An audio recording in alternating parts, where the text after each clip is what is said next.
Castaluna.com existe maintenant depuis 6 mois. C'est un site de vente en ligne de marques de vêtements grande taille, 10 grandes tailles, c'est-à-dire à partir du 42 et plus. Nous vendons donc exclusivement des marques dans tous les styles et tous les positionnements prix. Et on s'est rendu compte tout simplement, moi et mon associé Giorgia Tedeschi, qu'il y avait un manque sur ce créneau-là. On est toutes les deux rondes et on avait beaucoup de mal à accéder à un choix satisfaisant par rapport à une volonté de s'habiller mode. Donc on a décidé tout simplement de monter ce concept qui fait référence aux Galeries Lafayette de la mode pour les rondes.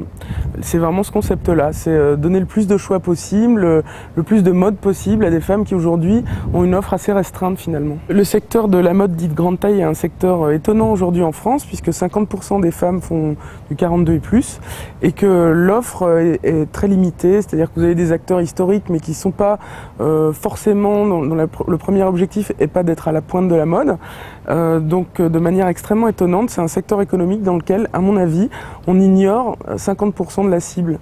Donc c'est une spécificité, je pense, un peu française, même si ça évolue aussi depuis peu dans d'autres pays européens. Les États-Unis ont de l'avance sur la France là-dessus parce qu'aussi leur population et leur demande a évolué plus tôt que la nôtre.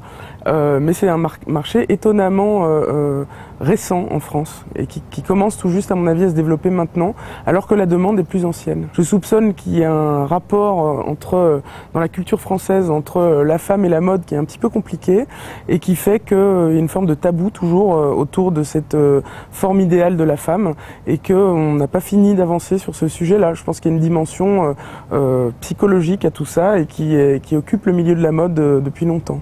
C'est comme si ça n'existait pas, que mode et au-dessus du 42 étaient incompatibles. Donc vous avez des réseaux de distribution physique qui depuis toujours ont l'habitude d'arrêter leur taille autour du 42 pour simplifier et qui ne voient pas forcément l'opportunité de s'adresser à 50% d'autres femmes, plus le fait que tout simplement certains ne veulent peut-être pas et considèrent qu'on ne peut pas être ronde et fashion à la fois, ce qui est évidemment une erreur.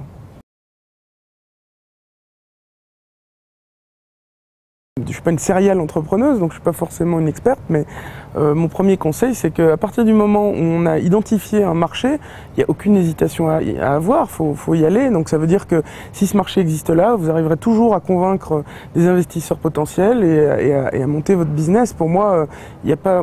On dit toujours qu'en France, c'est très difficile de monter une entreprise. J'ai pas beaucoup de points de comparaison évidemment, mais j'ai pas ressenti, à part évidemment quelques tracasseries administratives, j'ai pas ressenti de gros freins. Donc faut pas hésiter, faut vraiment y aller.